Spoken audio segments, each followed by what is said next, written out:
I'm Maurizio Ascione and I'm a design architect. I remember when we were young, my parents used to take us a lot to Italy to visit our families, and we always had this very special bond towards Rome, so we were always fascinating. I remember my mother used to take us to museums, chapels, the Vatican, and what all the architecture in Rome entails. And there was always a sort of connection towards something, it always felt something special. To add with, like, my uncle's father was also a painter. He was actually quite good. And let's say in the family, everyone attributed me to his talent. Yeah, I think that there was always this connection without actually me knowing, until a point where I remember we had the school visit, and they used to take us for these job opportunities, let's say, and to select sort of our path, our professional path. And we went to this big company in Malta, who they work on electrical microchips and whatsoever. And I thought that, like, I would like to become an electric engineer. And I remember there was my graphical communication teacher who told me, why not becoming an architect? And at that point, I just realized, yes, that's who I am. And from that moment, I remember it was like 14, 15, I said, yes, that's what I'm going to become. I was an apprentice with several architects until there was this opportunity to come up with 3D architecture, which is an architectural studio based in Malta, which now is being, let's say, slowly growing.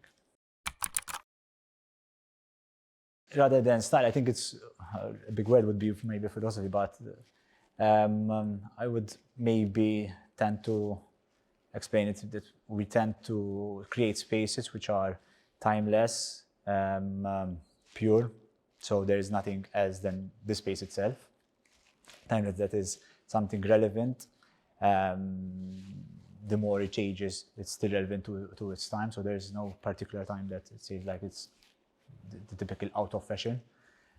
And maybe a language, I think that we have a language that is quite identifiable, that people would know that something that has been produced from our end. Always take into consideration that you have to be respectful to your context, sensitive, and following as well what are the needs of the client for that respective project.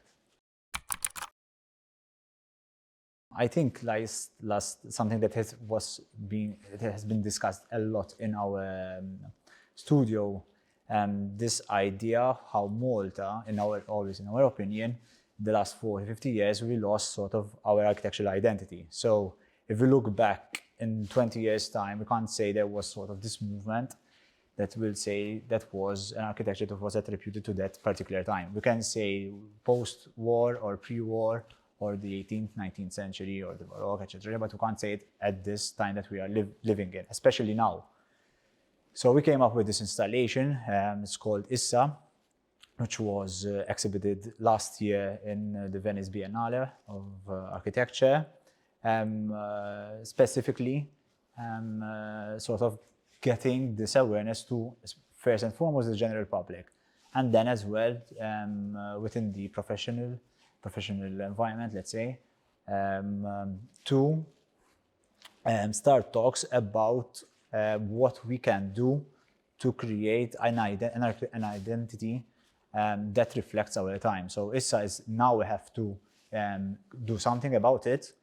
One of our inspirational, let's say, quote, there's of architect IMP, let's say this sort of the society is a mirror, architecture, sorry, is the mirror of architecture that we build, and that made us think to what we are developing right now. So the idea is this relation between the past and the now, how we can learn from the processes, from the past processes, and we readapt them to today's built environment by rediscovering techniques, materials which were in the past, but we can sort of reinterpret in a contemporary way. There's no harm, there's no, and we shouldn't be afraid to create an architecture which is still sensitive but is contemporary, and that speaks of its time. So the idea of, for example, intervening in a rural context or intervening in a UCA within an urban conservation area doesn't mean that we need to follow a traditional language unless it's very predominant in that particular context. So by following principles on architecture like basic massing, proportion, scales, articulation, colorization, materials, you get that in order, you can still create a, let's say, a contemporary language that respects its context and it's reflecting its time. 24 is a terraced house which tries, let's say again, it's always from our point of view, reinterpret all this. So our question was how a terrace house in Malta in 2024 should look. Let's say not should look, but would look as such. Being respective to the context, sensitive, using traditional geometry, but having an interpretation on that, using local materials such as hydraulic lime, for example. We went specifically for a monochromatic palette because we wanted to make the user feel as serene, as calm as possible, but this connection to a Maltese context. So imagine like going for those nice walks in Bayer, for example. You see like that rough textured limestone, that feeling, that harshness, that context we wanted to bring it into our spaces.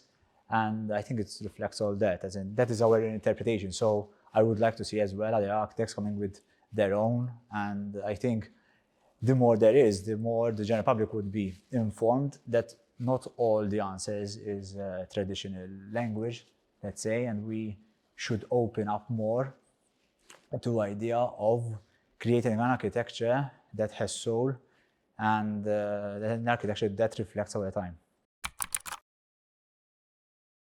I would say, like in general, in Malta, again, from our own take, I think we lost our soul a bit. I wouldn't say we lost it completely, but we are on the verge of losing it.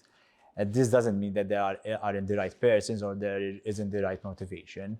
I think there are a lot of good architects which are creating very good work.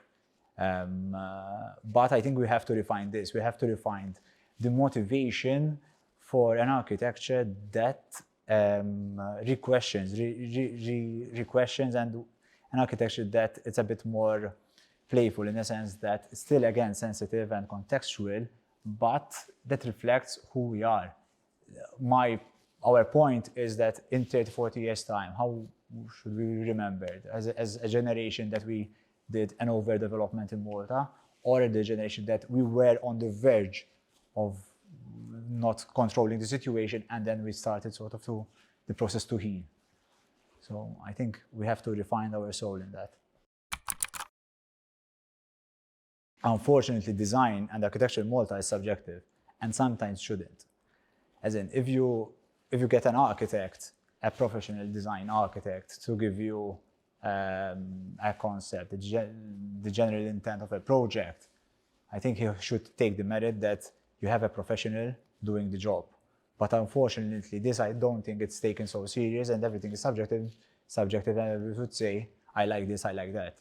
As I'm not saying that you shouldn't like your own home or your own house, but having someone professional on board, I think we should listen a bit more to who really is capable, let's say, of dealing with such matters. Quite obvious is Valletta and what has been, let's say, the motivation of the transformation of where we have the parliament and all that area. So that's just quite of a way, actually, going back what we lost and all this about the identity, what's identity is a perfect example of how things should happen. let's say, the parliament is an interpretation, okay, of something which is contemporary but still very sensitive. You have these sheer lines coming from St. James Cavalier. You have the materiality. You have the idea behind the windows of the decaying of the stone, for example. All that reflects exactly what we are trying to say. In my case, I would say Alvaro Siza, Soto de Mura, Aloysius Mateus, like it's all quite in Mediterranean, Spain and Portugal, and what I'm mentioning. So there are very good examples which can be easily applied to Malta. To have a vision, I think, and be true to yourself, as in true to your language, and never be afraid of suggesting something that you think it's out of this world, because that would turn to be something that you are actually admired for and respected.